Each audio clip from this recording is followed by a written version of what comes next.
Mr. Sandeep Chowdhury and Ms. Seema Manku. I request the panelists to kindly come on stage. Thank you. Good afternoon, all of you. Thank you for joining us this afternoon for the session, post-lunch session. We know that your post-lunch is difficult to keep everybody awake, but we've got a very interesting panel today with us, and we're talking on a very interesting topic, which is navigating supply chain disputes in the post-pandemic market, causes and the best practices. Before I start, must say thank you to Arjun, who agreed to join this panel just 5 minutes ago, because we had one of our panelists drop out because of work exigencies. But thank you, Arjun, for agreeing to do it at such a short notice. He's an expert on supply chain, so I thought that who better than him can help us on this panel. So let me start by introducing the panel. We have Arjun Doshi, who heads the litigation at Adani Ports. We have my partner Chakrapani Misra from Khaitan Co. We have Lucy Reed, SIAC court president, and of course the global name in arbitration. And we're thankful for her to have taken up this session and give us her insights on how institutions look at this kind of issues. We have with me Sandeep Chowdhury. He is the General Counsel for Suzlon Energy, again a big energy conglomerate in India. And we have Seema Manku. She's Divisional Counsel and Head of Legal Asia for Croma. Thank you all of you for joining me this afternoon for this session. We live in the times where there's a disruption in supply chain on a regular basis that we are seeing in today's time. Be it geopolitical issue, be it tariffs, be it sanctions, we've seen it all. Pandemic impact is still there and still wavering off. So we thought that it'd be a good idea to discuss what are the kind of issues that people face and what they see in the day-to-day operations of the companies. And we've tried to get the industry perspective and the legal and the institution perspective on the issues that are being faced in the supply chain regime. So my first question is going to be to Seema, Sandeep, and Arjun. What have been the most significant causes of supply chain disruption in your sector since the pandemic, whether geopolitical tensions, pandemic aftershocks, or regulatory challenges? Seema, you want to go first? Yeah. Hi everybody. Thanks Raj for having us here. And thank you audience. I know it's after lunch session. I hope, as a panel we won't be too boring and we give good takeaways as a part of our discussion. Okay, so Raj, back to your question. So just a bit of introduction about who I represent. Croma is a specialty chemicals and dyes company, and we manufacture chemicals which go into your cloth and of course the dyes, of course, and plus we also help Zomatos and Swiggies of the world by lining their containers and food containers, so it also goes in paper packaging. So basically we serve packaging technologies, and as we are discussing supply chain here, I am, as in Croma is the supply chain of people like say a brand, for example, a Mango or a Zara or a Lululemon.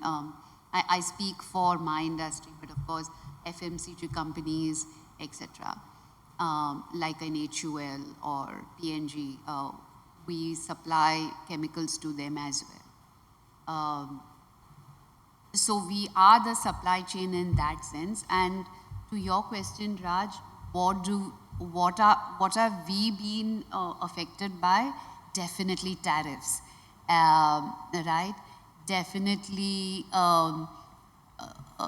disruptions caused due to internal unrest, like for example what happened in Indonesia. we were affected there.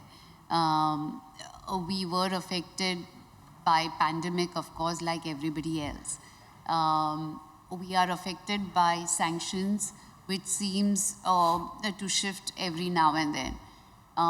We are affected by trade compliances, which again, ESG requirements, or the constant shift in regulations. And of course, cyber security. I'll stop here and let others give their inputs as well. Yeah.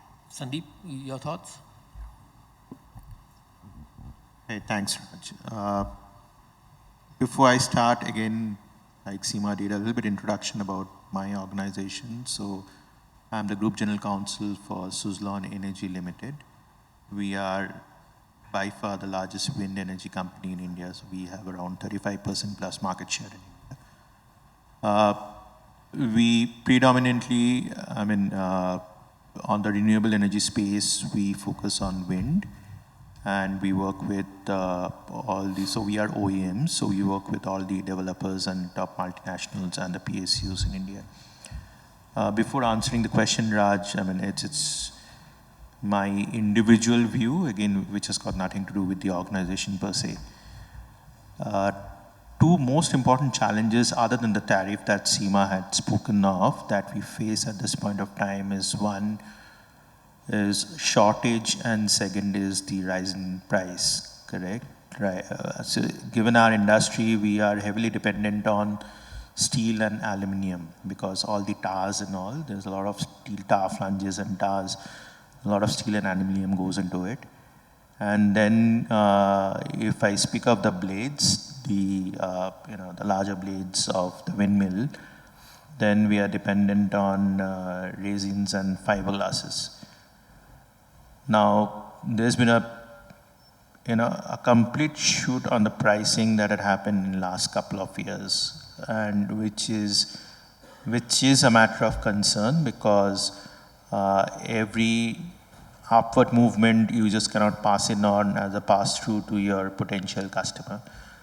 And coupled with this, you also have the shortages. Like in India today, one is definitely there's a bottleneck on the transportation or the supply chain part now, be it because of the trade sanctions, be it because of the unavailability of vessels, or even in ports, you have at times there's a congestion in port. That's a point of concern for us. Then you have the geopolitical situation, like we are dependent. We used to be dependent a lot. Now the dependency has reduced, but still there's an element of dependency on China, on certain components of ours. Then the third one is definitely on the regional protectionism, right? So, there are regions like EU, US, and India, which are moving more towards localization of the product.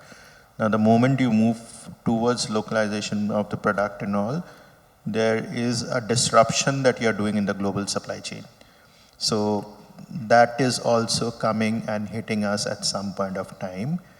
And last but not the least is definitely the manpower or the skilled manpower availability. Post-pandemic, we had seen there's a reduction out there. People are more interested in working from home. People are more interested.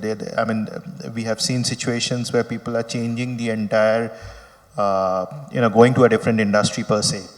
So that is affecting both the manufacturing hub as well as, on the logistics part and all. So these are the things I think which we are, in lookout for and is a matter of concern for us. I don't think there's any management meeting that we conclude without discussing a couple of pointers from these issues. Arjun, any initial thoughts? Sure, Raj. Port sector is something that I represent here, And we are a ports and logistics company, so we are the facilitators of the supply chain ecosystem. And what we have realized, at least post-COVID, are two large issues. And of course, I tend to agree with what Seema mentioned as far as sanctions are concerned. And I'll touch upon that at a later stage.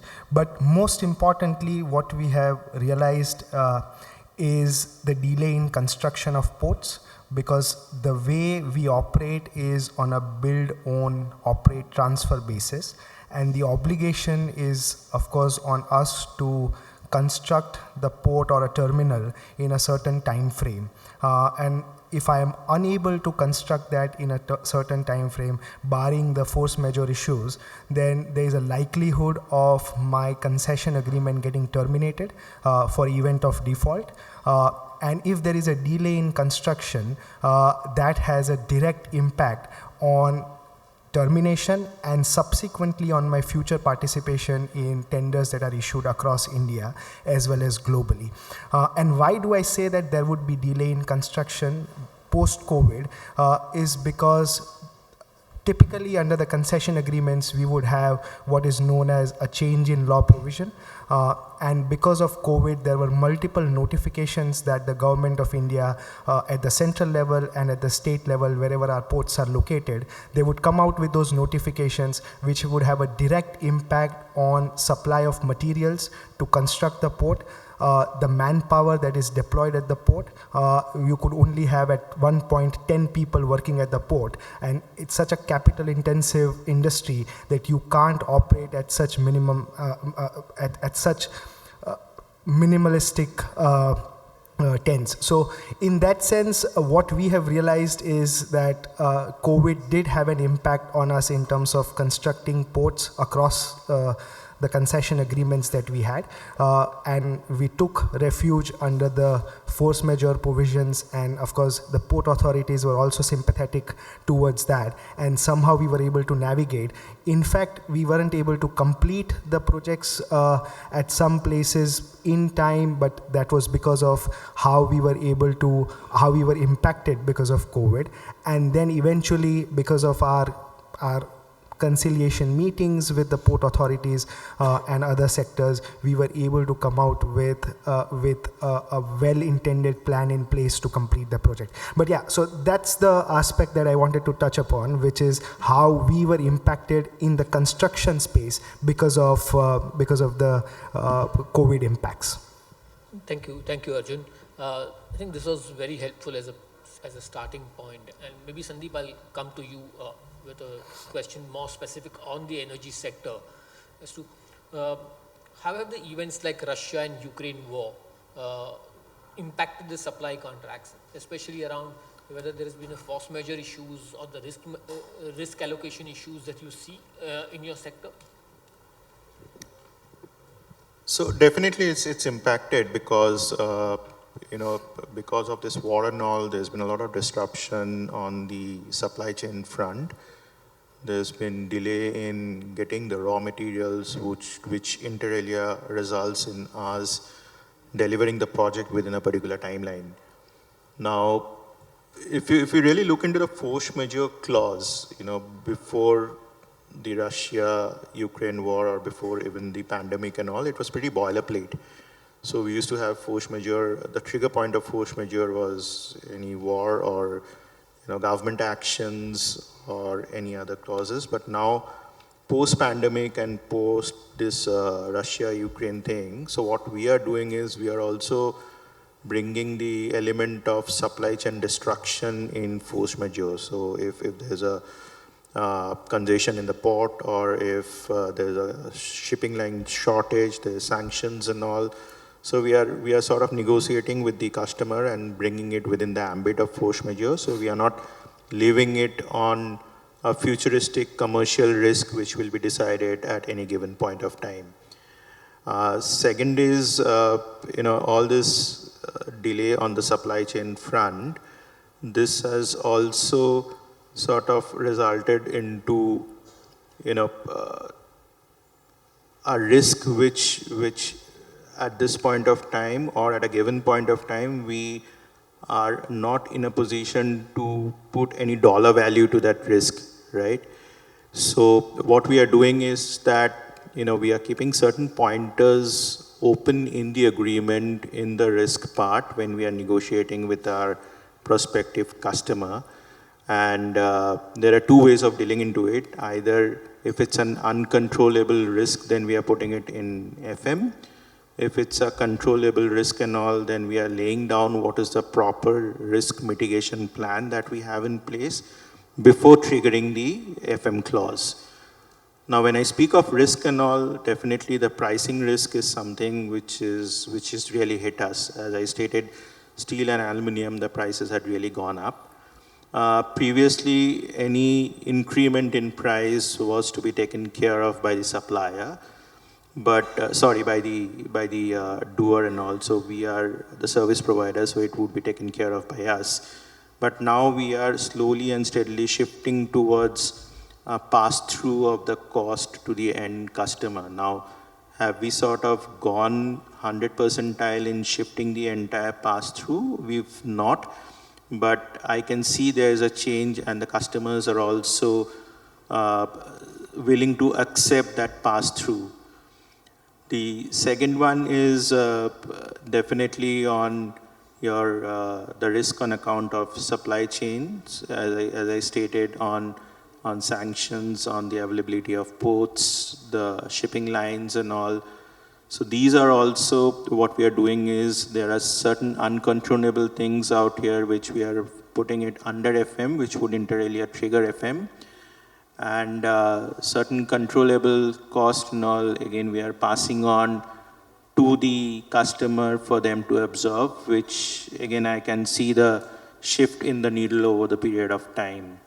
So typically, if you look at the contracts, the way we are drafting in today's scenario, previously the FM clause used to be pretty narrow. So now, there's a lot of back and forth discussion and negotiation that happens with the customer with regard to the FM clause. Now, basically, we've sort of extended the clause to include the geopolitical events, the supply chain disruptions, sanctions, and all. Secondly, you also have, the so one is this. Secondly, also on the labor front, right? On the labor front also what we are seeing is previously the FM used to cover strikes and lockouts. So now it's not only strikes and lockouts. So post-pandemic there's been complete shift in getting the availability of the labor, which is also something that we are putting under the FM clause and trying to negotiate with the customer to absorb it. Now, our business is such at some point of time, we are the supplier or the contractor.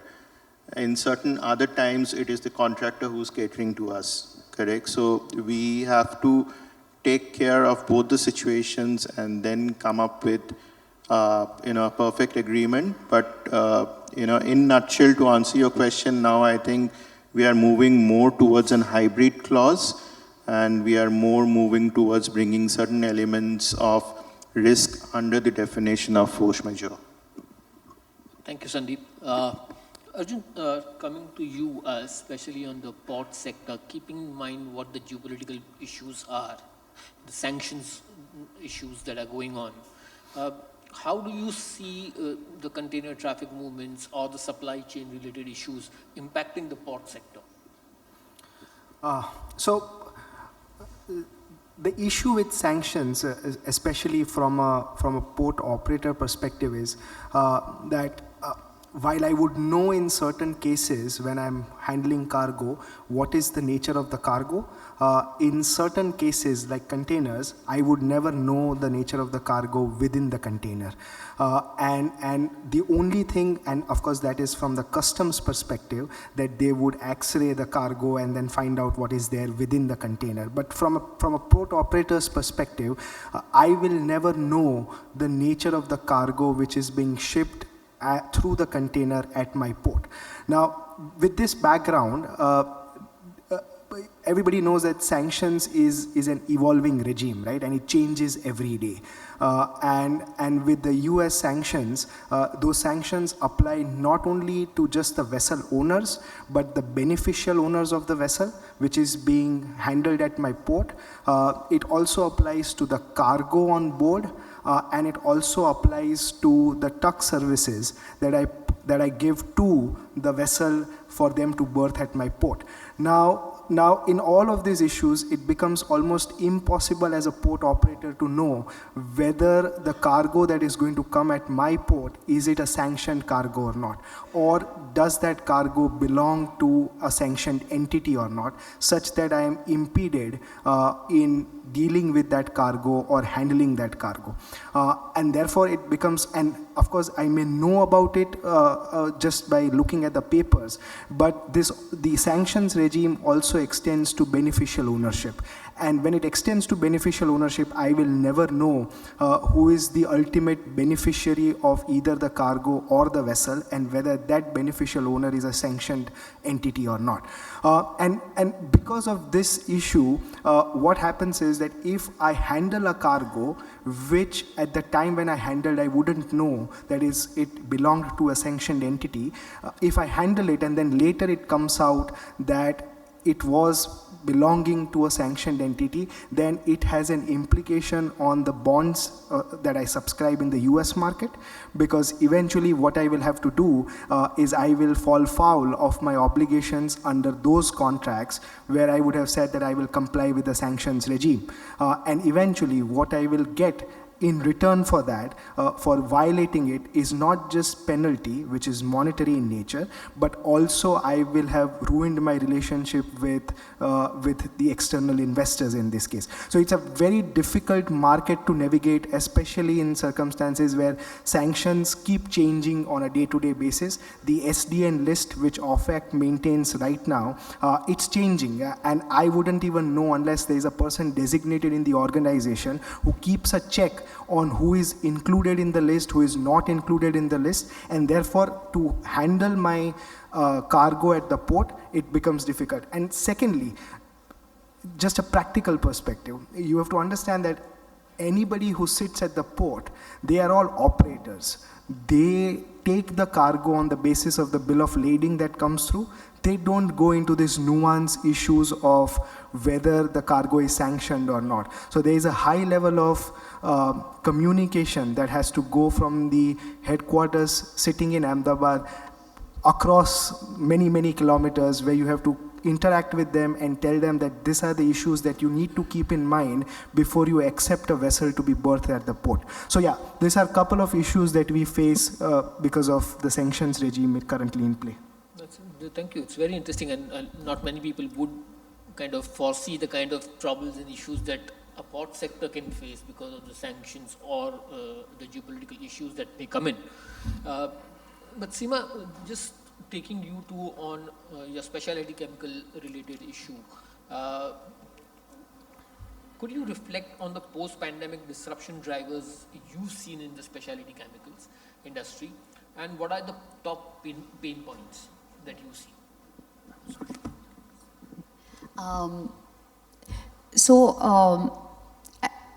As a so I have to tell you, the very fact that I changed my industry was a disruption for me, right?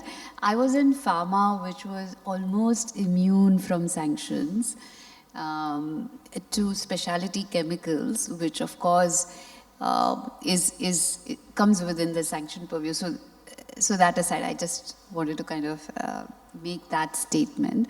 But yeah, sanctions, of course, because that has led to reduction in the markets that I can sell. That affects my revenue, of course. And I have got no exceptions, at least if it's a food company or a pharma company, then, they are, to a large extent, of course, there are ifs and buts, but it's fair to say to a large extent they are exempted. But this directly affects us, so that's one. And then obviously these wars, Red Sea blockages, that has led to increase in my cost of operation. Why? Because I sell chemicals and I sell dyes in big drums. I necessarily need to use only ocean mode of transport. Of course, locally there is always road, but of course, because I am spread over globally, I need to use the ocean transport. So that's one of the disruptions that I have seen. I was talking to my supply chain guy, and mind you, in preparation of this meeting, I was talking to the supply chain guy early this morning, like, oh, tell me what's the difference between, your ocean freight, 5 years ago and now. He's like, oh no, Seema, there is an ACBC type of division. After 2020, I don't do a 5-year contract. I just do 3 months, and now I feel I need to come down to a 1-month contract. So that is the level of disruption in our field. Right? That is another thing. And tariff, of course, less said the better. So I'm not going to kind of dwell on those topics. And others are, policies because I deal with chemicals. There are a lot of issues relating to ESG, right? While I myself am a supply chain, as I said earlier, brands buy or mills buy from me, make the cloth and sell it to the consumers. I also buy stuff. So my supply chain, I need to be very careful. Mind you, I am almost, hopefully, 2 billion. The reason I'm not giving an exact figure is because I'm privately held. But I'm a big company, mind you, right? By Indian standards. But I deal with many other companies who are not so big. And I need to satisfy a Mango, a Lululemon,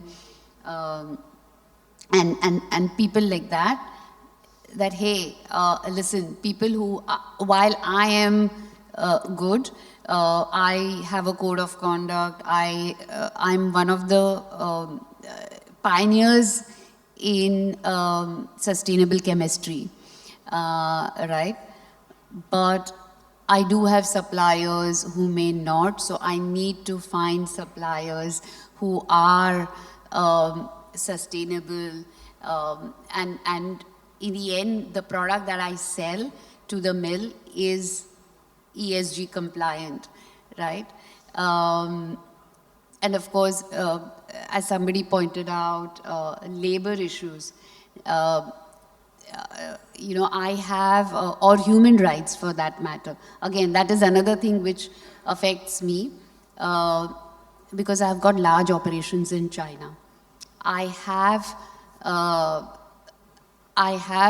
suppliers who belong to, I hope I'm pronouncing this right, Uyghur region, right? And therefore, I need to do an additional layer of due diligence where we see, apart from the FCPA, now that was the, some years back, I know in all the legal seminar we used to speak about FCPA a lot, but I think that's gone now. I mean, of course it's still there, but that's not the talk of the town. The talk of the town is ESG. So in all aspects, that is something which really drives us crazy.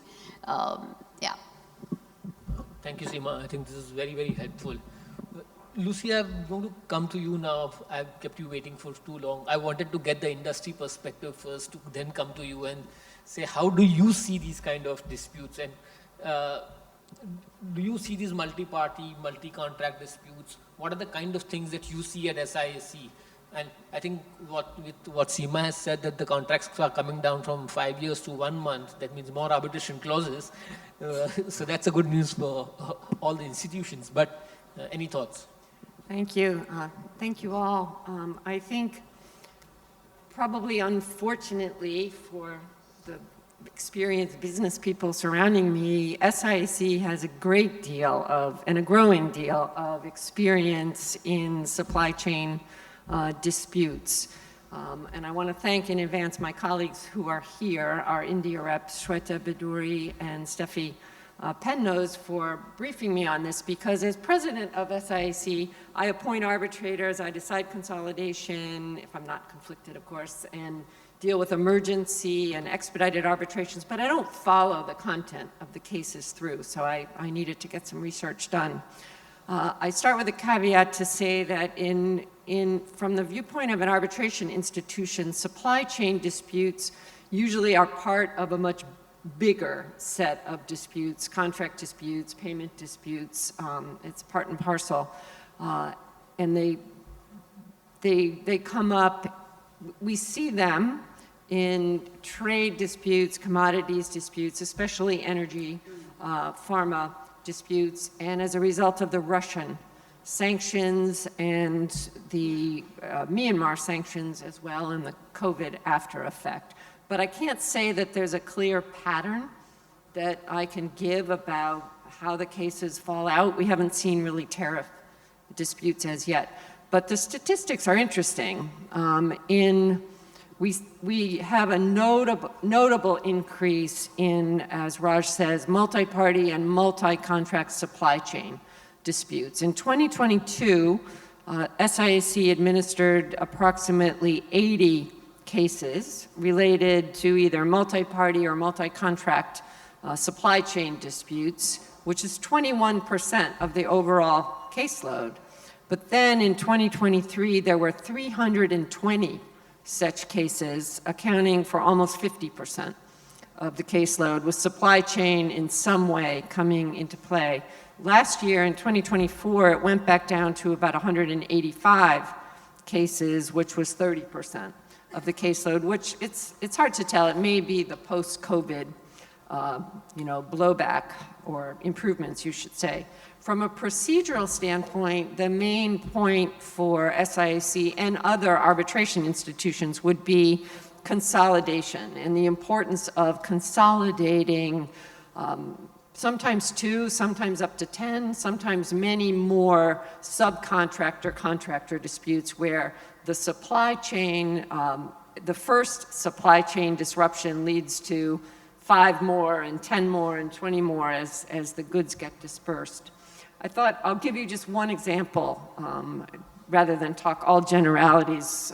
In one case involving a shipment, just a plain old shipment of crude oil to be delivered by a Russian seller to 2 Chinese buyers. The Chinese were the respondents, the Russian was the claimant. The seller, Chinese parties, claimed that a significant portion of the contract price remained unpaid. The buyers had many defenses, including the delay, the disruption in the supply chain in delivery and force majeure. The details aren't important, but there was a sale and purchase agreement and an undertaking, which is why there were 2 respondents. Now, the respondents argued that the delayed delivery of crude oil disrupted their distribution chains down the line and caused commercial losses. And when the tribunal looked at the dispute, they looked at the CIF Incoterms, and the tribunal found that the risk and the title passed to the buyer at the loading port, and the seller wasn't responsible for the delays after loading. Also noting the buyer hadn't objected quickly enough. And at the end of the day, the tribunal found that the disruption in the supply chain, including termination of contracts, did not relieve the buyer of its payment obligations. Then again, in another recent case involving an Italian contractor respondent selling to a Russian claimant, where the respondent said that the sanctions made the performance illegal, the tribunal put all the risk of the supply chain disruption on the seller, not the buyer, and said the only remedy would be suspension of the contract. So as I say, there's no pattern. Once the cases get into our chain of arbitration, the outcomes will be case specific. That's very interesting to know the institution, how the records show and what the numbers show. Chakrapani, coming to you, what trends you've seen in the types of supply chain disputes that are coming before the Indian courts, or say you seeing them before the arbitrations in India? Well, thank you for the question and good afternoon, everyone. I got so engrossed in the discussion that I was listening to that for a moment, I took a backseat and I was thinking there are so many issues in supply chain that we as lawyers view from one side, whereas there is so much inside the story to it, so many practical issues that the clients face on a daily basis. So, well, thank you for keeping me on this panel, and I'm grateful to the organizers and each one of you for sharing these light. And Lucy, thank you for that very interesting statistics and case detail. Coming to a question, I put it this way. The pre-pandemic disposition of cases, or when it came to court system, it was more of a routine contractual dispute in a supply chain, delayed supply, costs, and so on. Pandemic kind of brought a philosophical change to the approach that the court or arbitral tribunals will take to deciding a dispute. For example, when we talk about force majeure, now that clause existed in some form or the other in almost all agreements. It was the first time that courts were taking the magnifying glass out and saying, well, you have put a clause, but it does not cover this, or this aspect is not defined well. Likewise, when people talked about impossibility to perform the contract, courts came up with that nuanced reading of it that mere difficulty is not impossibility, and impossibility has to be impossibility in itself. So, in a nutshell, if I have to put it, the court's approach became more nuanced, more analytical, and being courts of equity in India, courts tried to balance the two sides because they had to see that, somewhere equity is balanced. But the approach was always related to the, when it comes to the wording of the contract, what the intention of the parties was, and so on. So that was the first part. That was COVID. Post that, this disruption because of sanctions and because of the disruption in supply chain due to war or trade routes changing, again, that has been more on smaller parts disputes, where dispute in itself is small, but the implication on the trade is huge. So again, courts have tried to balance that, and there is a subtle difference. I don't know whether others will agree, but approach of courts and approach of arbitral tribunals have been slightly different. So in terms of courts, when you are talking about impossibility, when you are talking about renegotiating a fixed price contract, the courts have been very strict in that sense. Whereas arbitral tribunals in certain cases, and I have handled a few of them, they have been a little more lenient in looking at the issue at least. So these are few trends, these are few philosophical shifts or few trends that I could articulate here. But that's what it is to me. Thank you, Chakrapani. I think it's very important to know as to how the courts are now looking at it and what is the court's views on these kind of disputes. Seema, coming back to you, just wanted to get your views on the work that you do across Asia. What are the differences do you notice in dispute resolution approaches, legal systems, cultural differences, or the enforcement issues when you come across them in various sectors? So we have plans in Indonesia, Thailand, and we have business, and Vietnam.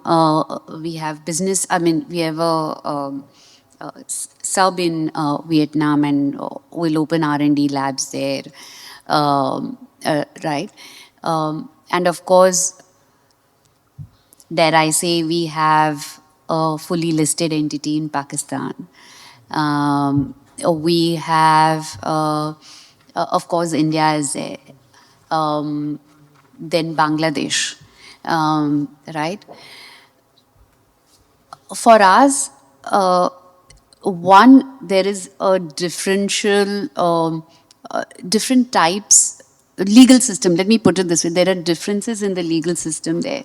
We, India, Bangladesh, or even Pakistan, it's based on English law, whereas, say, Philippines is more influenced by Mexico and Portuguese. And we have Singapore again is based on English law. So for, and of course there are language differences. We being a Swiss entity, we then look to having more of arbitration as a dispute resolution mechanism. And if the contracts are cross-border, then it's Singapore. We use Singapore institutional arbitration. If it is local contracts, we still go for arbitration in as much as possible, because obviously for us, as a Swiss entity, we would like to have comfort of quicker and in dispute resolution mechanism which can be carried out in English. So those are the drivers for us in in negotiating the contracts. Of course, there will always be exceptions, but these are the general drivers for us in negotiating contracts in Asia, at least. Yeah. Thank you, Seema. Coming to you, Sandeep. In projects facing delays due to logistic and bottleneck issues, how should a liquidated damage be structured to strike the right balance, in your view? So we've seen there's a lot of delays which are happening because of the unforeseen situation that we've all spoken of now. And there's a lot of focus that is going in today's scenario in negotiating the liquidated damages clause with our prospective customer. Now, if I word the clause too harshly, then again there is a risk of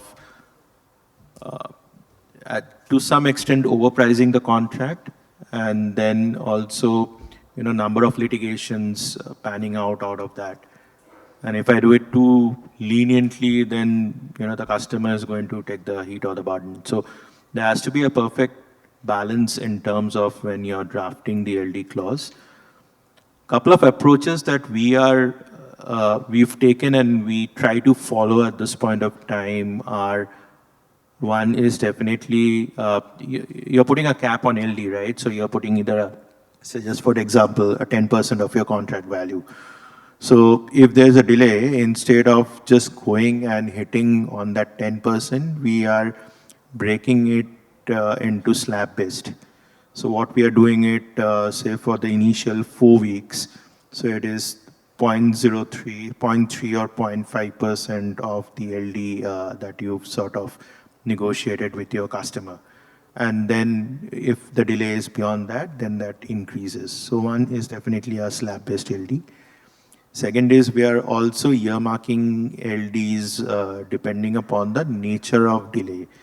Now, if the delay is on account of my fault, say there is some manufacturing delay or there is some financing delay at my end, then there is a full cap on LD that applies. But if the delay is on account of the logistics and all, where my control is lesser, then we are negotiating for a lesser LD cap. What we are also doing is we are preparing a carve-out. So a carve-out on account of the uncontrollable logistic risk or the delays. So what we've seen over a period of time that, the port congestion, availability of shipping lines, the sanctions and all this we are trying to bucketize it into an FM clause. And then when it falls within FM, there is a time extension and no LDs. Or there is, a compensable delay, what we call it. So if it's falling within the bucket of compensable delay, then again there is time extension. And instead of LD, we are also negotiating with the customer in order to sort of share with us the incremental cost that we had to bear for that supply chain. Then there is also a concept that we have introduced, which is a hybrid concept where we are moving LD or we are focusing on LD in terms of delay. But when there is a performance issue, we are tagging it with damages, right? So that way what happens is, suppose there is a delay in, suppose there's a logistics delay and you don't get the product within the timeline, because of which you are unable to complete the project within the stipulated timeline that you were supposed to do. But you have done that, you have overshooted the time and the project is up and running. So the windmill that we commissioned, that is perfectly up and running and it's generating revenue for our customers. So in that case, I am not burdening myself because of the logistics delay. So there is some sort of damages that I'm paying to the customer, but that entire LD cap and all that I'm sort of removing myself. And by doing all these things, what happens is from the customer standpoint, there is some sort of visibility in terms of project completion. I mean, near to a perfect visibility that we can provide. And from our end also, we are not burdened with those uncontrollable risks of supply chain. And that way, to a large extent, it's a win-win situation for both the parties. And that's how we are sort of negotiating. So we've just created our entire template of the supply chain related contracts and the clause library which is attached to it. Now we've taken 3-4 different situations and we have plugged in the LD related clauses depending upon each of the situation. But by and large, what my team is doing is, they are taking this as a Bible and then negotiating with the customer. Thank you, Sandeep. I think this was very, very helpful for all of us.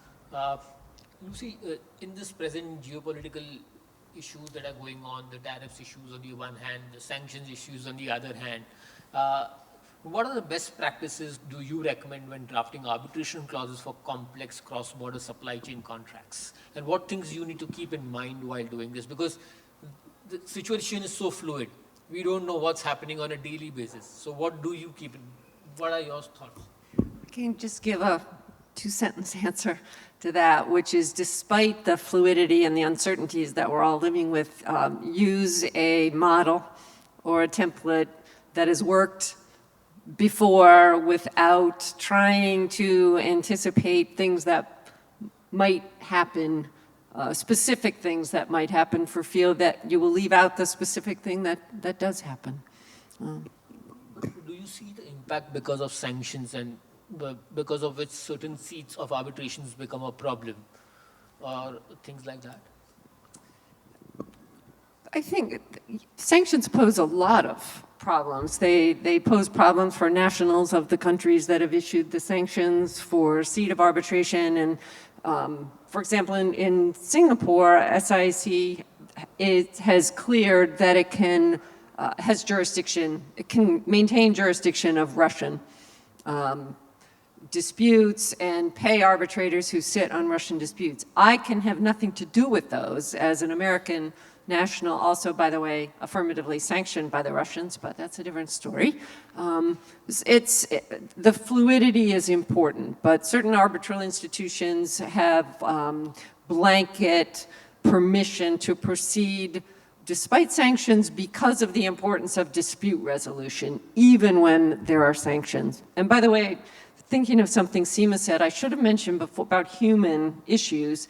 We have cases at SIAC involving disruptions in supply chain of vaccine components, which are highly important to resolve. Wow, that's interesting. Seema, we've heard about various kinds of disruptions.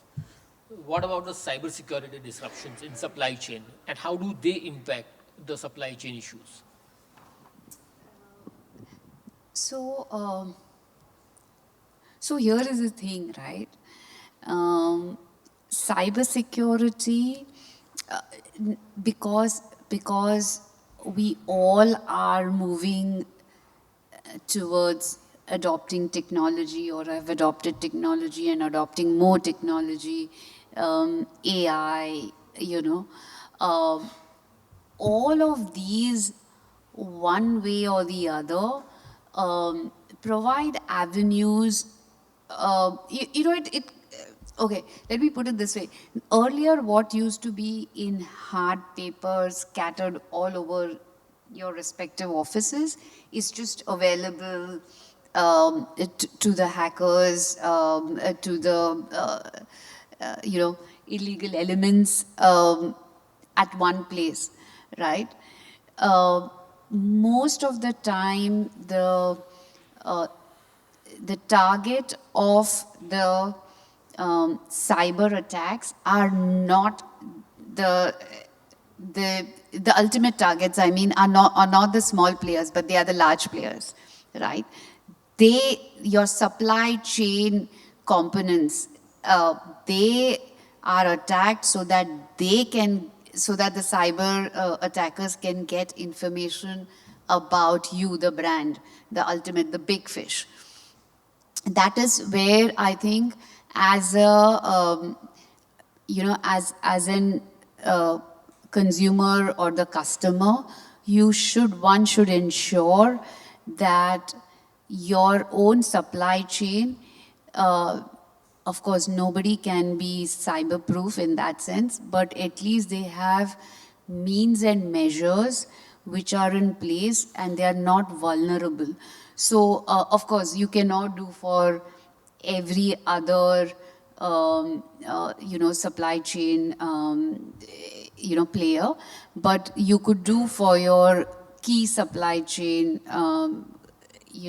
actor. Say, for example, it could be your key raw material supplier or your key contract manufacturer. Those are somebody you should have them close to you, in all respects. That is where I come from, because we've seen not in the pharma world, and this is especially there in the pharma world, where a lot of IP which is being shared between a smaller player and the larger player, is lost in the cyber attacks. And of course, the big players like banks, then personal information, of course, all those are, they are also quite vulnerable, but that's a given. But in this sense, like from an IP perspective, I just wanted to bring that out as well. Thank you. It's very important, because recently we had a matter where a major oil and gas player, there was a security breach, cyber security breach, and they hacked the servers and rerouted the supplies. That caused complete chaos for the company, because rerouting the entire supply that was supposed to go to a particular jurisdiction went to another jurisdiction, and had to be quickly reworked. So these kind of issues do happen. Arjun, just coming to you, are there any novel dispute resolution mechanisms that are adopted in port sector? Like, these are generally, you see arbitrations, litigations what are the novelties in which you work around the disputes that you see in the port sector? Sure. Of course, the concession agreements provide for a classic dispute resolution mechanism of going into an arbitration. It could mostly what we have seen is an ad hoc arbitration, a 3-member tribunal, both parties getting the opportunity to appoint their arbitrators, and then the 2 nominated arbitrators would appoint the presiding arbitrator. That's typically what you see in almost all concession agreements. But there was an outcry about how this process has become so lengthy, so ineffective, that it has almost made the concessionaires out of remedy. And with that in line, the Ministry of Ports, Shipping and Waterways came out with certain set of guidelines, which are known as the Conciliation and Settlement Committee guidelines. And what it does is that outside of the arbitration mechanism, you would have the Secretary of the Ministry of Ports, Shipping and Waterways, along with all the leaders in the shipping industry, come together, and then the parties to an issue, and I wouldn't say dispute, but to an issue under the concession agreement, could sit together and nominate 3 members from this committee, or it could be an odd member committee as well. So it could be 3, 5, but you could choose 3 members from this committee, not undergo the full-fledged dispute resolution mechanism, sit across and come out with solutions that are pain points for both the parties. And we have been a prime example of that. Because this is in public, I can share it. We had a long-drawn dispute with a port authority. It went into a 3.5 year of arbitration, and then there were 7 offshoot litigations after the award was passed, spending almost 6 years into dispute space, first into arbitration and then into court litigation. Of course, not to mention the amount of money we spent on lawyers, arbitrators and otherwise. But what eventually happened is that when these guidelines came out, both parties sat down, said, okay, why don't we appoint the conciliation committee? Because they are people of repute, they would come out with practical solutions to the problem that we have had.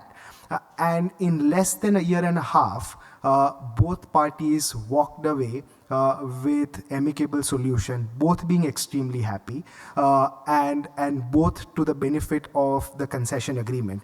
And what it did 2 things. One, you understand that the concession agreements are long concession agreements. They are 30 years, 45 years, further extendable by 15, 20 years with the consent of the parties. You don't want to fight with the port authority when you are going to be sitting at that very port, operate the very terminal for the next 50 years, right? So you want to sit with them, you want to come out with a solution which is practical, which is amicable, and which is beneficial for both of them.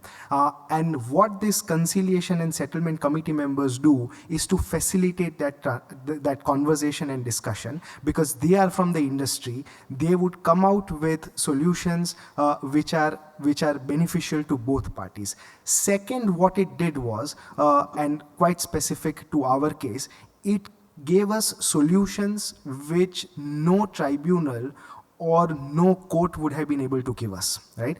And because this is in the form of a mediated settlement between the parties, I would call it that term, where they would sit across and tell you that this is the solution best for the parties, and none of the parties to the arbitration mechanism had even asked for that relief, right? And the tribunal and the courts would be bound by what you ask them. But this Conciliation and Settlement Committee can suggest ways in which you could resolve disputes, which could not have been possible in a dispute resolution mechanism, which is in the arbitration or a litigation. So I would say from a port industry perspective, this is a great initiative taken by the ministry, having highlighted the fact that there is an issue. It takes awfully long period of time to resolve disputes between a concessionaire and a concessioning authority. The fact that it has a long drawn concession agreement period, it is in the best interest that both parties sit across and amicably resolve the issue. So what took us 8 years to resolve, or not even resolve, to come with first level of adjudication, it took us 8 years, and with this mediated settlement by the CSE members, we were able to close that dispute in less than a year and a half, and not to mention all the litigations withdrawn from the court. So yeah. I think that's commendable to get a resolution that quickly. Just Sandeep, Yeah, so Raj, I think I have one comment to make to Arjun. If this is the move that we are seeing from the different government authorities, then I think the number of arbitrations, litigations, which reduced by a large extent. I'll give you my example. My previous organization, I was in the construction and infra space, right? All our clients were B2B clients. And in all the agreements on a 100 percentile basis, we had a mediation, and then you resort to arbitration, and then the normal jing-bang of the court will happen. 100% of the disputes and all, we went for mediation. And it was like my way or highway. The price that was quoted was, you just cannot even imagine that someone's quoting that price for mediation. So you'll have to resort to arbitration. Although you have a timeline of 18 months, again, the discretion of the court, the arbitrators. We've also had situation where 2 arbitrators died during the process of our arbitration, again, starting from scratch. And then inevitably, if it's more than 50 crores, the file would go to Ministry of Law. Ministry of Law, without seeing the merit, would sign and say that it's a fit case for 34. And then you go to 34, 37, SLP getting converted to civil appeals, a civil appeal, good 7 to 8 years. That's unfortunate. I mean, that's the reality. So that's what I'm saying. If this is something that's been followed by the government in all the sort of verticals, it's a very, very welcome move. And I think just to add to one bit to that is that these settlements are facilitated by people of repute within the government, right? So what generally happens is that when both parties are stuck to their own ground, there's somebody who's going to come and tell you that you need to be slightly more reasonable about it. And that is a closed door conversation, not in front of the counterparty. And when it comes from them, it's the good sense prevails. And that's when you come to a midway to be able to settle this dispute. So it has to be a win-win situation for both, right? Otherwise, you would always resort to, litigation or arbitration. I mean, just think of a situation in the construction space. Sometimes back, we also have the Vivad se Viswas scheme, right? Typically, in all the arbitrations, the pre and the post-award interest that you get is anywhere between 12 to 14%. And depending upon the tenure of the litigation, in every 4 to 5 years, your principal multiplies, it doubles. So the VVS scheme came up with a pre and a post-award interest of somewhere between 8 to 9%. So if I'm having a litigation which is going for 7 years, and typically most of the infrastructure company, they also withdraw money by giving the BG, 75% and all they withdraw. So we've done a calculation. In most of the situation, it was us who were to give money to the government rather than getting something out of it in the VVS scheme. This typically happens. Chakrapani, I'm going to come to you for maybe just one quick question. What are the clauses that you think are critical in protecting these supply chain related issues that you will see, and how the parties can mitigate this by bringing in the right clauses? Sure. So my co-panelist Lucy said very simple thing. When it comes to dispute resolution clauses, stick to the standard and you're sorted. I'm going to say the other way around. For the rest of the clauses, no, I'm not saying it for arbitration clauses. She's absolutely right. I would second that. When it comes to arbitration clauses, choose the standard clause because a lot of thought has been put in it. So no need to reinvent the wheel. Coming to the question, I'll quickly run through it. It's basically there is no magic clause that I can provide here which can be put in an agreement and it will sort the problems out.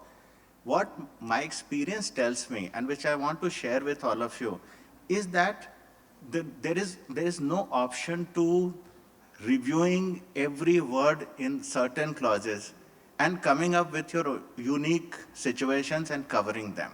For example, force majeure. We have seen enough litigation in last 6 years to see various courts across India as well as across the world, how it has been interpreted, how it has worked for some, how it has not worked for some. So you need to incorporate your unique situation, what you feel will be a force majeure, add those specific terms. Notice. Do you want to give notice? What kind of notice you want to give? What is unique to your business or what is unique to your continuity of your supply chain? Envisage that. Put the provisions. Similarly, dispute resolution. There is no need to, again, jump the gun. You can have proper escalation mechanisms, like we heard about mediation or dispute, the amicable settlement.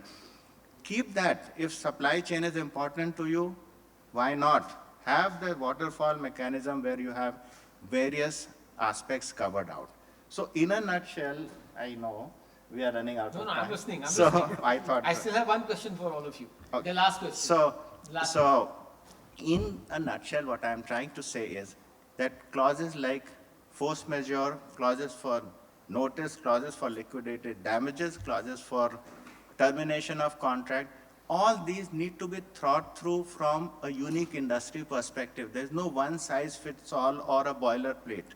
Think, spend time with your advisors, take days before you come up with that clause, but cover the possible situation. That's all that I'm going to say. Thank you. Now, Neeti is already giving me a stare, but I have just one question for all of you. In less than 30 seconds, each one of you, 2 things that you would recommend to the parties that they should keep in mind while dealing with dispute, supply chain related issues. Starting with you, Seema. 2 things, 30 seconds. So, in the force majeure clause, please don't add things which are already happening, right? Because you can contemplate it. So that's, for example, if you put, right now, if you were to execute a contract or negotiate a contract, don't put tariffs in the force majeure. Because it's already happening. You can see it evolving, right? That's one. And wherever possible, do your due diligence for your supply chain. Invest in tools and technologies where you will be able to see, it can raise red flags. I think there are many more, but then just 2 things. I'll stop here. Thank you. Sandeep? Lucy, you want to go? Sandeep? Yeah, so I think the 2 important things for me, one that Seema has rightly pointed out, force majeure. I think there you have to granularize your risk, right? Whether it's a government risk or geopolitical or sanctions or logistics risk. Just ask simple questions. What happens? Who bears the cost? Who bears the pain? And then you can link into FM. The second one is definitely you need to have a multi-bagging of your suppliers. Don't just depend on a couple of suppliers, especially when they're supplying critical component of your final product, because we've seen the entire geopolitical scenario and we've sort of burnt our hand in terms of relying too much on one supplier. There's a lot of push that is going towards localization. So in the entire scheme of event, what we had seen is we had really strengthened our internal localization channel, which is really helping us out. I mean, just to share with all of you, I think a couple of days back, we've signed one of the largest renewable energy contract with Tata Renewables. That's an 838 megawatt, and all the turbines with all the components will be manufactured in India. I have only one thing to say, but I need 45 seconds, which is there's a lot to be said for all the major arbitration institutions, but there's no institution better at emergency relief than SIAC. We're the pioneer, and in only one instance over a decade has an application for emergency relief been held back. And here's, for those of you thinking about urgent needs with supply chain problems, in a recent emergency arbitration, where the claimant said, I've delivered the coal, but it hasn't been paid for, but the claimant didn't know where the goods were. The emergency arbitrator granted the relief requested and ordered the respondent buyer to inform the claimant in writing where the goods were, whether they had been sold on, if so, where and how and for how much money, and prohibited the respondent buyer from dealing with the goods in any way that damaged the seller. So that was an uber supply chain problem where no one knew where the supply was. Chakrapani? I'll go after you. I will take 25 seconds. Arjun? The sanctions regime is here to stay, and I think it's very important that whenever there is an issue that arises out of that regime, it would have vast-reaching consequences. So when in doubt, it is best advisable to take the right guidance, even at the corporate level as well. And secondly, and this is not specific to supply chain, but generally, is that try and avoid going into a full-fledged dispute, considering that there is a business relationship that you need to maintain. So if there's a way out, please deal with that in the most amicable way. Chakrapani? All right, so everything is covered. So 2 things from me based on experience. One is that please ensure your documentation is meticulous. It will help us, it will help you in your case. Second thing is, which I have done umpteen number of complex cases, is your insurance. Please think and choose carefully your insurance clause and cover the situations. So these are the 2 things from me. Thank you. Thank you all of you, and thank you to the audience as well. We really had a exciting time discussing the supply chain and disruptions, and we've disrupted DT's schedule as well. So we're going to get some eyes very soon to say that get out. But thank you for having us here on this session today. Thank you all of you for joining us, and thank you.